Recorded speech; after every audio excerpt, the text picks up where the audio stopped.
it's one possibility, is that the real wage falls. That is, the use values purchased by the workers falls. So the workers receiving the same wages, paying higher prices, the only way they can maintain this balance is to lower their consumption. That's what this is, lowering their consumption of consumer goods, okay? And that, of course, would create a problem for those firms trying to produce and sell. They get a paradox, which is push them more to advertising and manipulation and so forth. Secondly, it's possible that the workers could try and ask for higher wages to balance this. It's possible that the workers might go into debt, add something to the left-hand side of the equation so that they could help finance this. It's possible that that everybody in the family could go to work to get an extra wages over here. So everyone in family might work. To add to if this were the male, to add to the male's labor power, the spouses or the female's labor power, or other people within the family as well, to afford this. Okay, so all these are possibilities here. I just want to examine for a moment this one, okay, since it's important in U.S. history. So I'd like to just talk about increase in wages.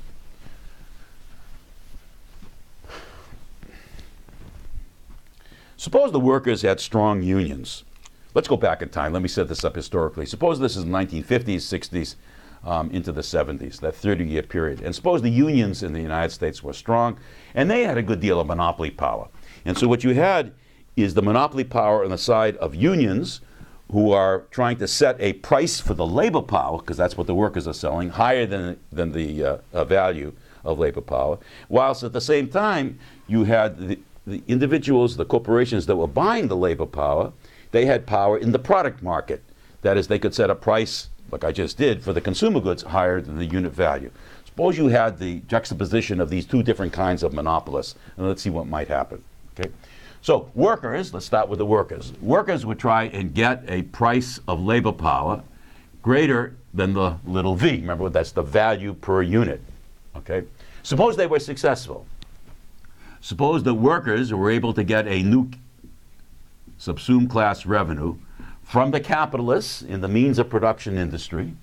Okay? So that would be the price of labor power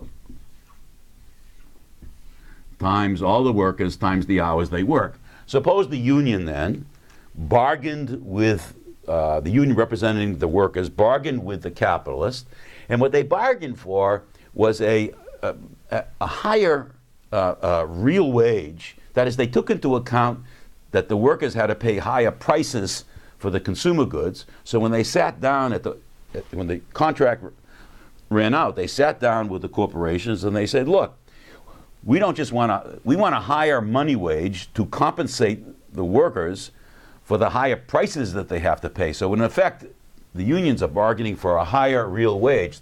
So they want a higher price, higher than the unit value of those workers, in order to compensate for the higher prices. And suppose they were successful.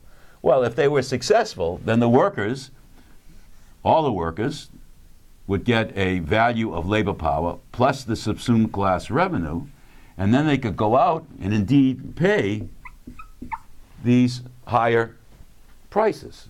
Okay? And so they might be able to maintain their standard of living to what it was before, their real wage, because now they're asking for this subsumed class revenue, this extra, to balance the higher prices that they have to pay, okay, for the goods and services. So, in effect, they want this subsumed class revenue to kind of match the higher prices on these goods. That's what the union will bargain for, okay, to get an extra revenue for the workers to balance the higher prices that the workers have to pay for those goods. Okay? So what the workers have is monopoly power via their union to try and shift up the price in the labor power market. What in effect is happening, supply of labor power, demand for labor power, what in effect is happening here is that the union is trying to set a higher price of labor power, higher than the unit value of labor power, to take into account, let's say, to take into account lots of things, but in this example, to take into account the higher prices the workers have to pay for their consumer goods. And again, suppose the workers are successful in this. By the way, just to complete this, I suppose I should add in here, this would be a union dues. Because the workers would have to pay some dues to support their monopoly position. Okay, so let me get rid of this. And let's go back to see what's going on with the capitalists. The capitalists get a surplus, then they get this non-class revenue. Class exploitation here, and monopoly position here, okay? And they have a subsumed class payments that they make to secure the conditions of existence of surplus value. But then now we have a new problem. Now they have to make a new subsumed class payment to the union, that is to the workers, because of the workers' union. Plus they have the advertising that I talked about. The advertising to secure this, okay? Here, the workers getting a higher price for their labor power force the capitalists to pay a higher price for that labor power. So it is as if the capitalists have to pay an access fee to get access to labor power. That's what this is.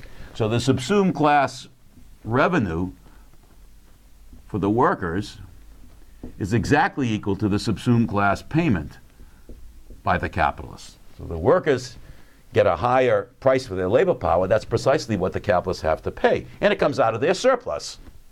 So the question is, so this is the monopoly payment to workers. So the question is now, okay, which is bigger?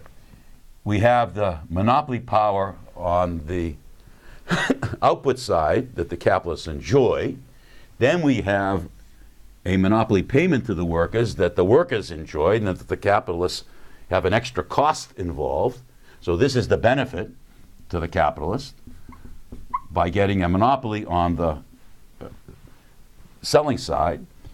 This is the cost to the capitalist by facing a monopoly on their input side. This is the, this is the cost to the capitalist of facing a monopoly on the input side. This is the benefit to the capitalist of having a monopoly on the output side on what they're selling. And the question is, which way does the inequality go?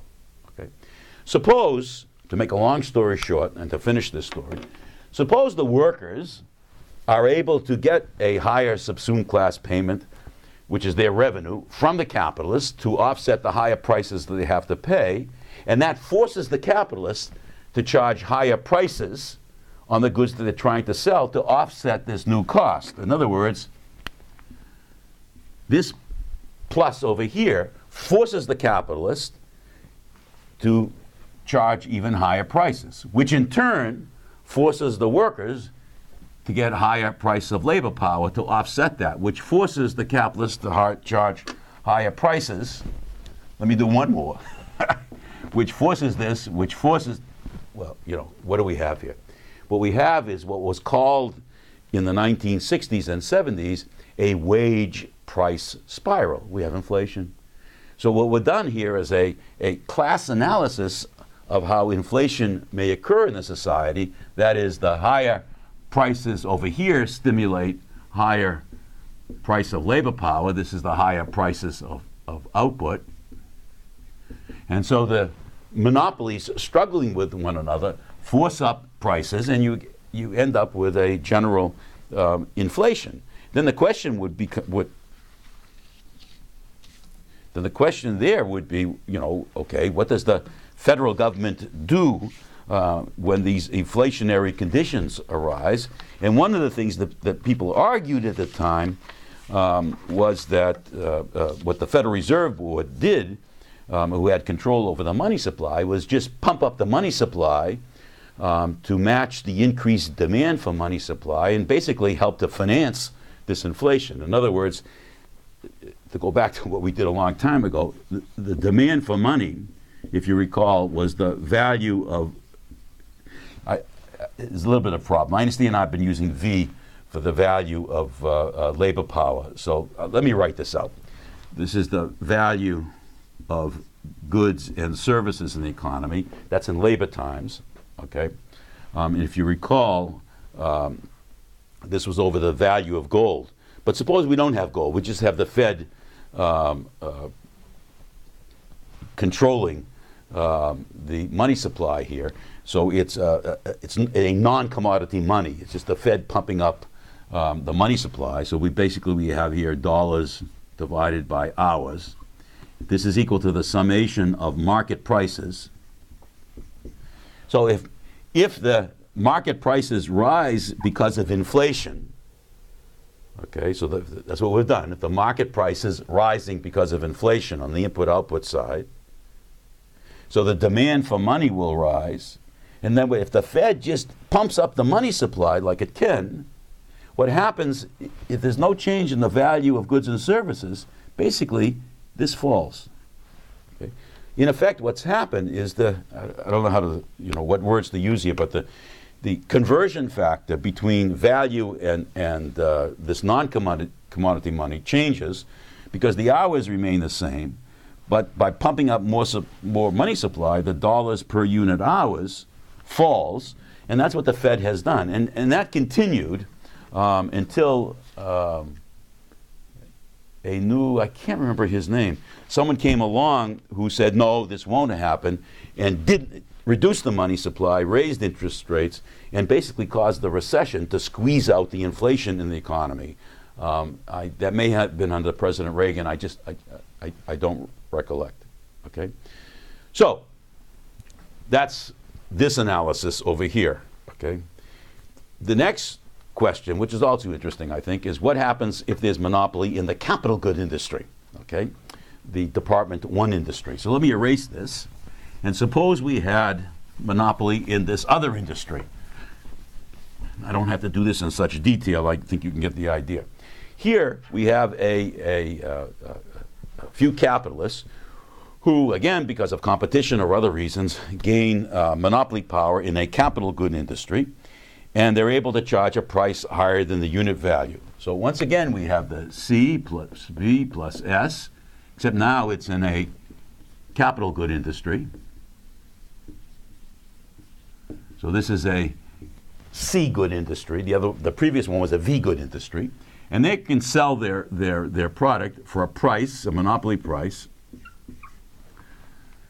greater than the value of producing that, okay? So in this particular case, okay, in contrast to the other case, they're selling this particular commodity because it's a raw material or a machine. They're selling it to other capitalists. And hence those other capitalists have a surplus by definition. And so they take a cut, these are now the buying capitalists, they take a cut of the surplus, and they, in effect, make a new subsumed class payment to these sellers of a monopoly capital commodity. Let me take the case of oil.